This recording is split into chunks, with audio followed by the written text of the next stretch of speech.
Ujung-ujungnya, sekolah penggerak adalah sekolah di mana murid-murid secara kognitif dan karakter dimerdekakan untuk mencapai visi profil pelajar Pancasila untuk peningkatan SDM Indonesia. Sobat Integritas, jumpa lagi kita di Visi Educare, satu visi utama. Hari ini nih kami datang jauh-jauh ke Pandeglang. Pandeglang ini salah satu kabupaten di Provinsi Banten. Kita ada di Pucuk Pare Resto, ada di tengah-tengah Gunung Pulau Sari dan Gunung Karang. Gunung Karang ini gunung tertinggi di Provinsi Banten. Nah, hari ini kita akan membahas kembali terkait dengan Merdeka Belajar.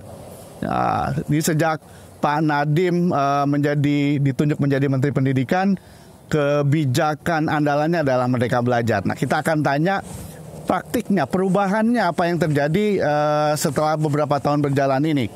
Nah, hari ini kita sudah mengundang tamu-tamu istimewa kita.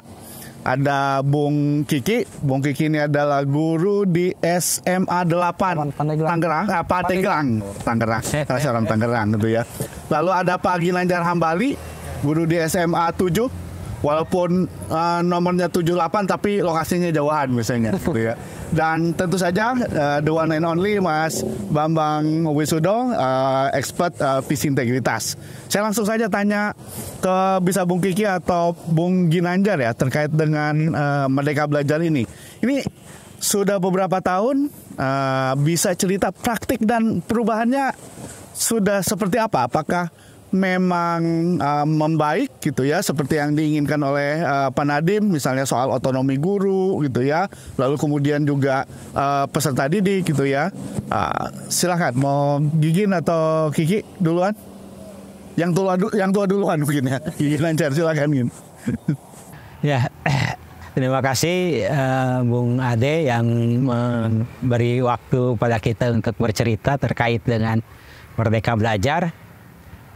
Merdeka Belajar di sekolah ada memang selalu digembor-gemborkan Merdeka Belajar di sekolah. Dalam prakteknya Merdeka Belajar paling tidak saya melihat ada beberapa perubahan, terutama menurut saya titik pangkalnya ketika sekolah itu dijadikan sekolah penggerak. Dibandingkan dengan sekolah-sekolah yang lain ada beberapa perubahan. Paling tidak sekolah penggerak itu mendapatkan pelatihan-pelatihan untuk peningkatan kapasitas. Ini banyak yang belum tahu sekolah penggerak. Bisa dijelaskan sedikit mungkin? Sekolah penggerak adalah salah satu program kementerian untuk yang tujuannya yang kita baca bersama sebagai transformasi dunia pendidikan untuk meningkatkan kualitas pembelajaran. Nah, pada sekolah-sekolah penggerak memang ada beberapa pelatihan. Saya nggak tahu di sekolah yang bukan penggerak, nanti Kiki mungkin yang sekolah bukan sekolah penggerak nanti sekarang bisa cerita. Sekolah penggerak. Atau bisa cerita sebelum bergerak. Nah, setelah itu juga ada apa yang saya ingat itu ada komunitas belajar di sekolah. Itu guru-guru mendiskusikan praktek pembelajaran di kelas masing-masing, praktik baik terutama mereka dalam pembelajaran. Tapi sisi lain dari semua program atau semua kegiatan-kegiatan yang mulai lebih maju dibandingkan dengan yang dulu, mungkin karena kalau dulu tidak ada kayak semacam komunitas belajar untuk berdiskusi para guru di sekolah. Kecuali mungkin di luar ada MGMP dan sebagainya yang lebih cenderung kalau MGMP itu paling pembuatan soal. Ini guru satu mata pelajaran yang sama atau berbeda? Itu berbeda. Jadi semua guru di sekolah tersebut berdiskusi, men-share atau membagikan praktek baik yang mereka lakukan.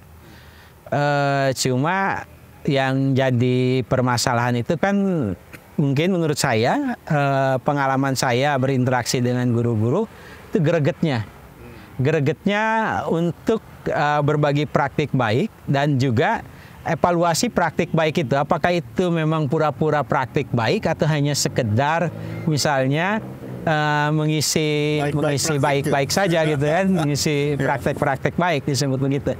Nah, refleksi evaluasi itu yang mungkin harus lebih ditingkatkan lagi. Bung Gigi gimana? Bisa cerita sebelum dan sesudah ya? Memang sebelum ada gambar-gambar tentang sekolah penggerak, kemudian ada kurikulum merdeka ya, guru itu kan secara sosial sudah ada komunitas-komunitas untuk melakukan sharing atau pembelajaran ya, seperti tadi Bung Ginanjar sampaikan ada MGMP, kemudian sekolah juga kan ada lagi dibentuk MGMP mata pelajaran ya di sekolah.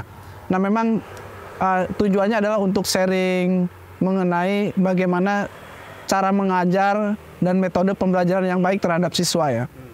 Nah kemudian setelah ganti menteri kemudian ada semacam sekolah penggerak, kemudian ada kurikulum merdeka. Nah kita dituntut untuk mengikuti berbagai model studi guru seperti guru penggerak dan lain-lain. Nah memang ada sedikit perbedaan mungkin ya. Kalau boleh dikatakan ada peningkatan aktivitas belajar bagi seorang guru. Setelah diadakannya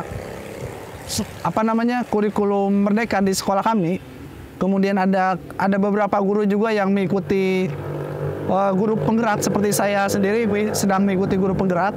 Memang ada positifnya gitu, ada semacam diseminasi tentang perubahan paradigma pembelajaran di kelas, seperti misalnya diseminasi dari siapa ke? Dari tim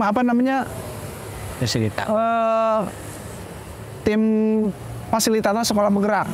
Nah, fasilitatornya dari kementerian? Dari guru yang sudah mengikuti pelatihan sekolah penggerak, guru penggerak ya. Nah mereka kemudian mendiseminasikannya kepada kami guru-guru yang baru mengikuti program guru penggerak gitu ya. Kami juga sekarang ini kan sudah melaksanakan kurikulum merdeka ya. Nah kami disebut juga sebagai sekolah penggerak. Memang kami dituntut untuk belajar tentang bagaimana melaksanakan kurikulum merdeka ya. Memang secara pembelajaran terhadap guru ada peningkatan ya. Misalnya kami di komunitas guru penggerak itu ada pembelajaran bagaimana misalnya melakukan pembelajaran yang baik gitu ya. Filosofi pembelajaran Ki Hajar Dewantara kami pelajari di situ. Kemudian ada semacam praktek gitu ya, praktek dari hasil dari lokakarya guru penggerak tersebut yang terutama harus diimplementasikan dalam sebuah aksi nyata. Nah ini memang memberikan ada sisi positifnya gitu ya. Ada guru-guru banyak berdiskusi dengan teman sejawat dari lingkungan sekolah-sekolah lain. Sekolah saya sendiri ya berinteraksi dengan guru-guru dari sekolah lain. Kemudian kami bertukar pikiran. Kemudian di situ ada semacam saling tukar informasi gitu ya, bagaimana menjalankan praktik baik di sekolah masing-masing. Nah itu sedikit banyak sudah memberikan ada perubahan paradigma cara berpikir bagaimana kita menjalankan sebuah metode pembelajaran yang menyenangkan terhadap siswa. Nah itu yang sebetulnya sisi positifnya dari adanya program sekolah penggerak. Siswanya udah menyenangkan nggak lihat gurunya mengajar? Nah, ini guru-guru penggerak ini. Nah, ada evaluasi. Karena kami sendiri, pengalaman saya kan di sekolah itu baru 2 tahun melaksanakan kurikulum merdeka ini. Memang untuk mengukurnya ini kan perlu perlu studi lebih lanjut gitu ya, untuk mengukur apakah siswa di sekolah kami ini seperti Bang Ade tadi bilang memiliki sudah menyenangkan ya di dalam belajarnya, memang mungkin perlu didalami gitu ya. Tapi apa yang kami lakukan mungkin ada positifnya. Jadi siswa itu kan diberikan bagaimana dia belajar untuk secara mandiri, kemudian kreativitasnya dicoba untuk dimunculkan gitu ya. Ketika misalnya mengerjakan sebuah proyek pembelajaran, terutama di dalam proyek penguatan profil pelajar Pancasila gitu ya. Jadi ada beberapa hal yang kami kolaborasikan, di antara guru-guru juga ada kolaborasi, kemudian siswa juga tidak hanya belajar di kelas, tapi dia juga bagaimana mempraktekkan hasil belajar di kelas itu di luar kelas begitu. Nah itu mungkin yang sisi positifnya gitu ya. Walaupun memang ini perlu didalami lagi, apakah ini sudah efektif memberikan dampak yang baik buat siswa atau mungkin belum efektif gitu. Ini mungkin perlu didalami lagi gitu. Tapi teman-teman guru sendiri sudah merasa independen, merdeka belum dengan kurikulum merdeka ini? Merdeka dengan Merdeka Belajar ini? Iya, kalau ditanya begitu kan variabelnya mungkin terlampau luas ya dari kemampuan. Kalau pengalaman Ginanjar atau Kiki sendiri, guru-guru sekarang punya otonomi yang luas nggak? Besar nggak? Udah bebas belum untuk bereksperimen dan sebagainya? Belum kayaknya ya. Belum. Jadi masih terjadi. Masih ada persimpangan begitu ya. Oke. Ya memang yang saya lihat mungkin di pengalaman yang sudah saya lakukan itu ya, memang di dalam kurikulum mereka itu kan guru kan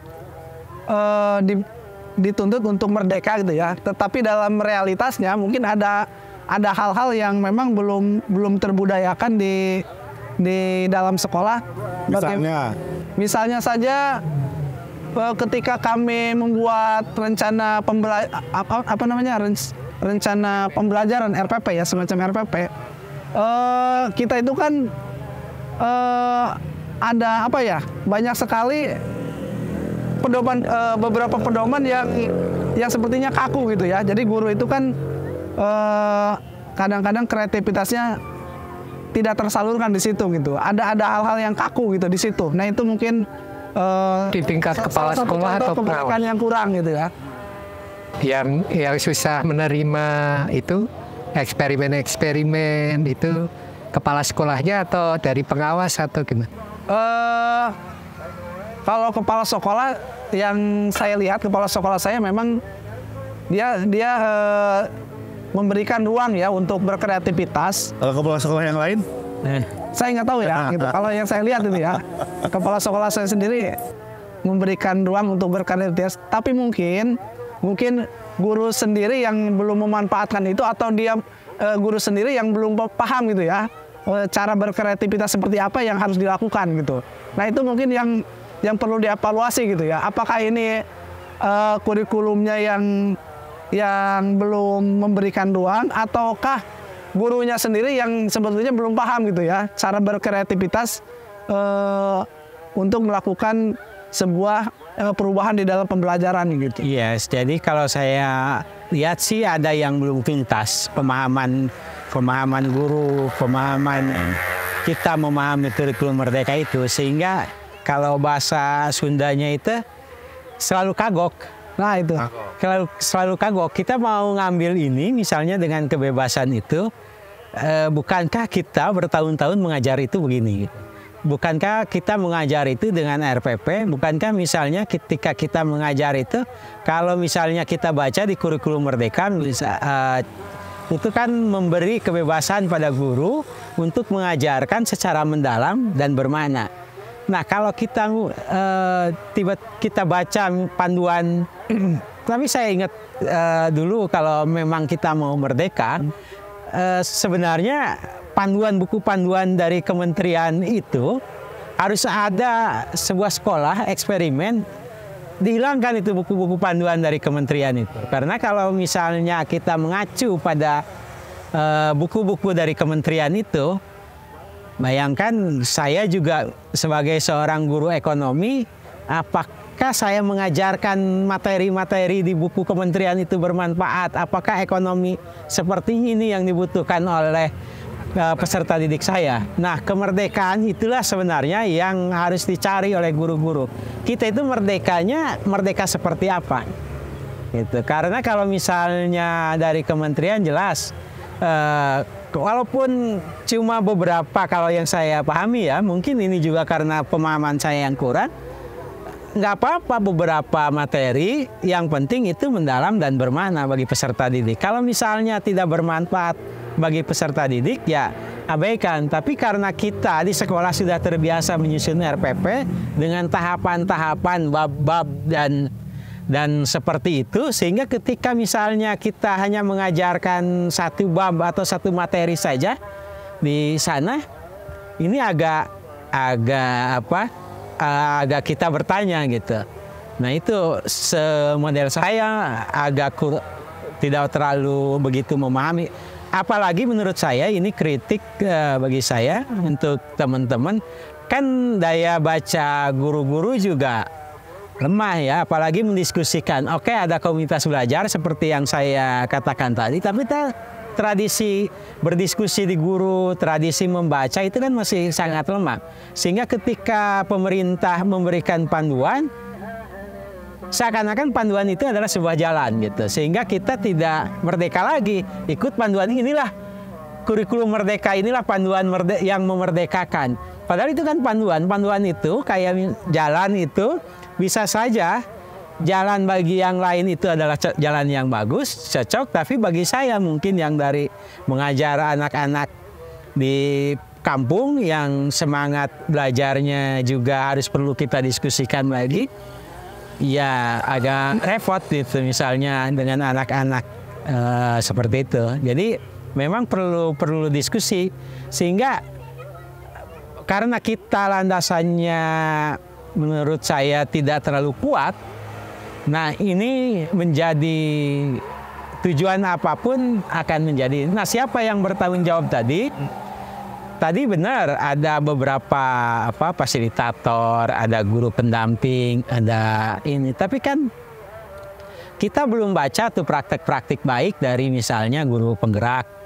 Praktik-praktik baik, bagaimana cara mengajar yang baik kan? Apa mungkin juga karena sosialisasinya tidak jelas kan?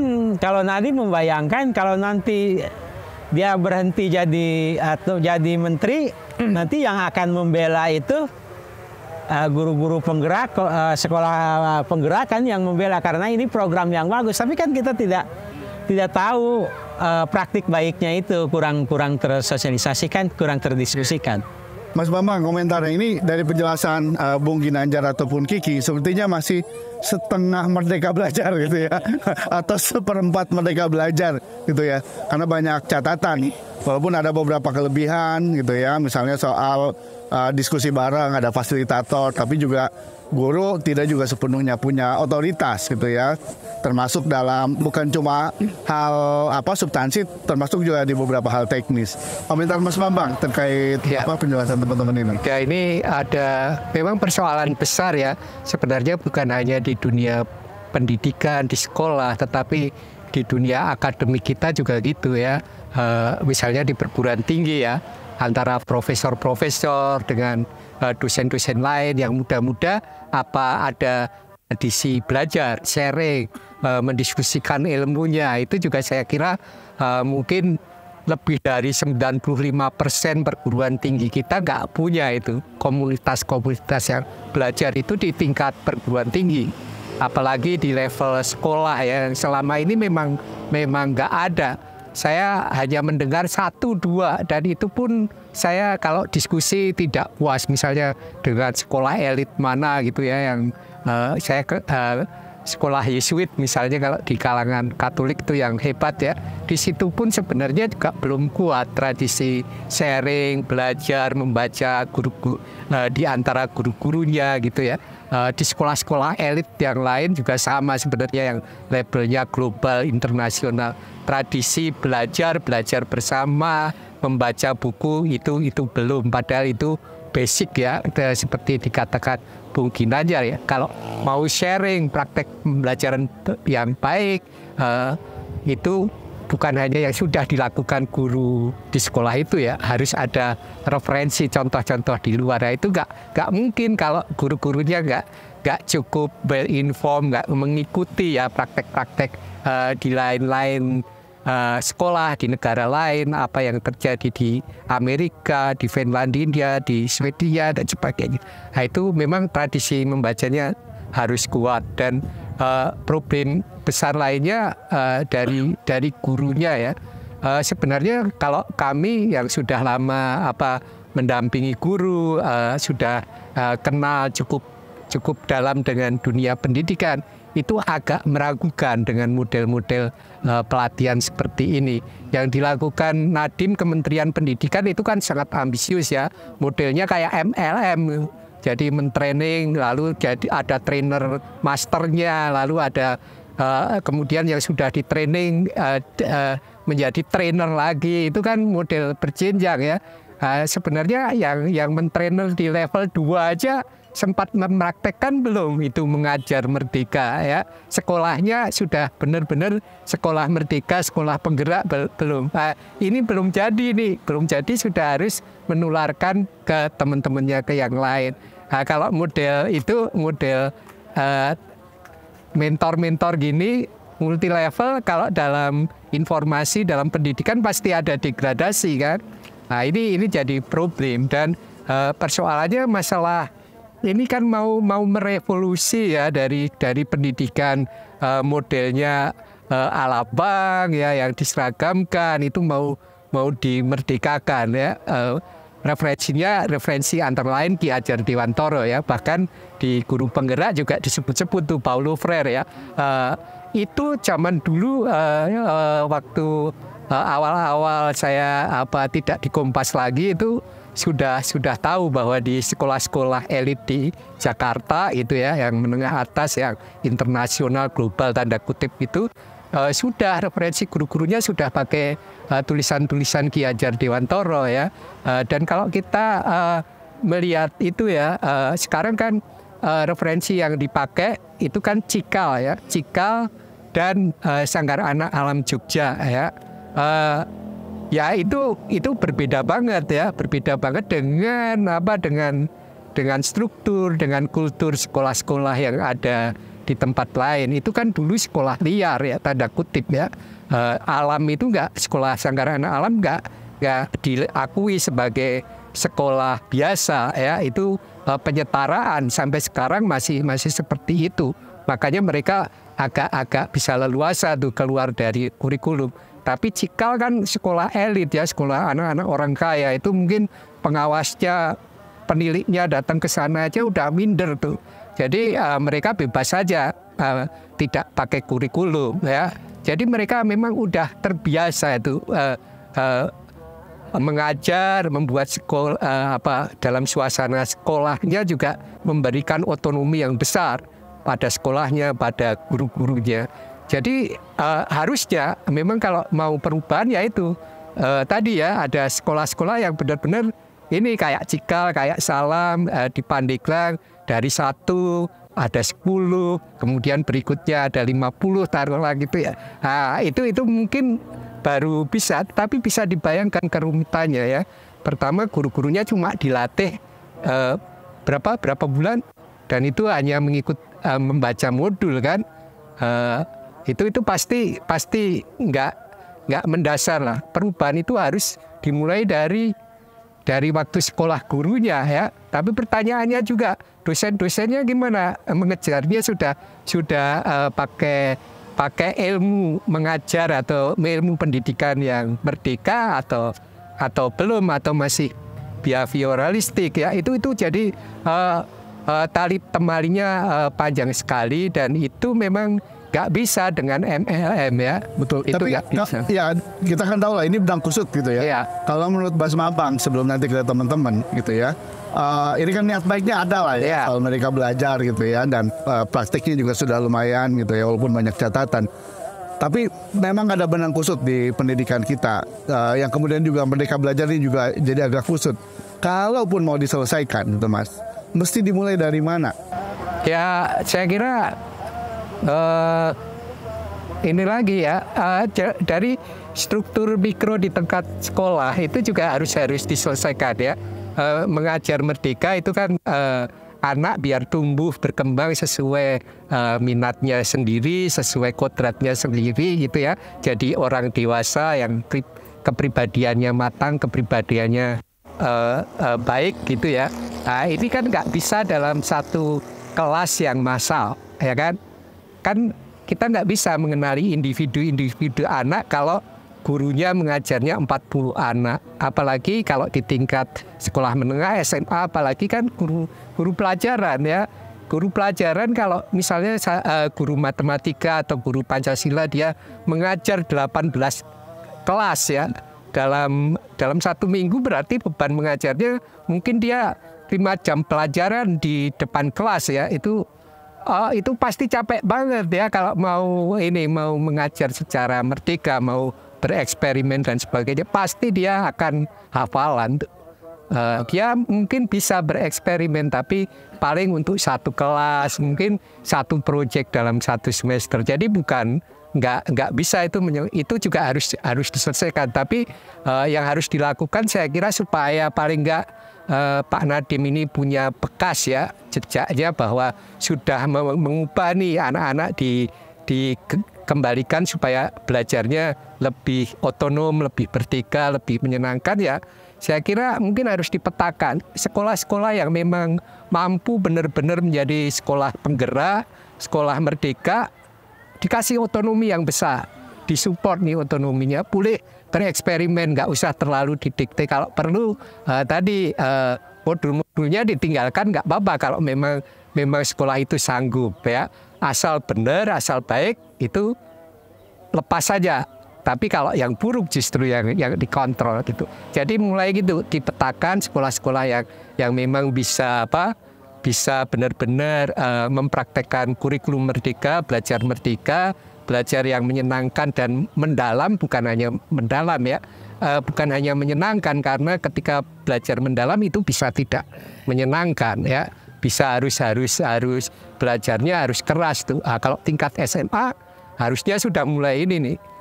Tidak terlalu menyenangkan gitu ya. Tapi memang sesuai dengan cita-cita muridnya, minat muridnya gitu. Apalagi di level perguruan tinggi harusnya sudah belajarnya tengah mampus tuh kalau memang di ilmu-ilmu tertentu ya. Ini jadi pertama dipetakan sekolah-sekolah guru-guru yang memang mampu, biar aja dia otonom mengajarnya ya. Jangan terlalu dikontrol, kasih ruang kebebasan.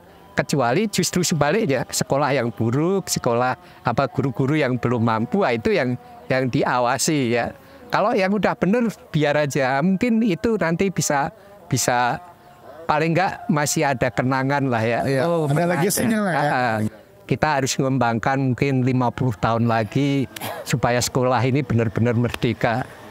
Kalau dari perspektif teman-teman, otokritik gitu ya, paling tidak untuk teman-teman apa yang harus dilakukan gitu ya untuk tadi supaya merdekanya benar-benar merdeka, bukan merdeka dengan banyak ganjalan gitu ya. Mau teman-teman apa yang di mana yang mesti lebih dulu diperbaiki gitu ya. Terserah Kiki atau yang lebih dulu diperbaiki. Ya. Kalau menurut saya sendiri, pertama sistem, jadi selama ini kan tidak sejalan itu ya antara yang harus dilakukan dengan sistem yang terjadi di lapangan, tidak sejalan. Contoh kecilnya, contohnya dalam evaluasi pembelajaran aja, guru dituntut untuk merdeka, artinya dia diberikan otonomi kan untuk melakukan penilaian terhadap siswa gitu kan, dengan metode yang dia anggap anggap bagus itu kan, anggap baik. Evaluasinya seperti apa gitu kan, apakah dia dengan tes ataukah dengan semacam penilaian proses dan lain-lain, project proses gitu. Nah itu semacam diberikan kemerdekaan kan. Nah tuntutan merdeka ternyata sistem di dalam itu tidak sejalan. Guru masih harus mengikuti, si murid masih harus mengikuti misalnya evaluasi yang sifatnya seragam gitu kan. Guru membuat sebuah instrumen tes yang diseragamkan di sekolah-sekolah gitu kan, kemudian diberlakukan untuk semuanya. Nah itu menurut saya tidak sejalan gitu antara tuntutan merdeka dengan kenyataan yang terjadi. Nah itu juga harus, pertama itu yang harus diperbaiki antara tuntutan dengan sistem di lapangan di persekolahan itu harus sejalan itu. Nah itu tentunya perlu semacam kebijakan dari atas itu ya. Yang kedua adalah di dalam di dalam penguasaan metode pembelajaran atau model-model pembelajaran yang baik juga, saya kira guru harus ditingkatkan lagi. Jadi ada peningkatan kapasitas guru dalam pemahaman tentang apa itu kurikulum merdeka gitu kan. Bagaimana metodenya, bagaimana cara-cara atau teknik-teknik untuk melakukan suatu pembelajaran yang menyenangkan terhadap siswa. Nah, kemudian bagaimana cara melakukan misalnya tadi tuntutan adanya pembelajaran berdiferensiasi. Ini kan belum semua guru hampir separuh guru itu belum terlalu memahami tentang hal ini. Nah, ini juga kan Separuh atau sebagian besar? Bisa sebagian besar. Kalau menurut saya sebagian besar ya. Jadi guru belum memahami juga bagaimana teknik untuk menjalankan atau melaksanakan misalnya pembelajaran berdiferensiasi. Nah ini kan suatu kesulitan-kesulitan di lapangan yang harus segera diatasi kalau memang kurikulum merdeka belajar kurikulum merdeka ini ingin dilakukan secara baik gitu. Mungkin itu. Apalagi kalau diferensiasi ya, itu kan berarti guru kenal banget tingkat kemampuan anak kan.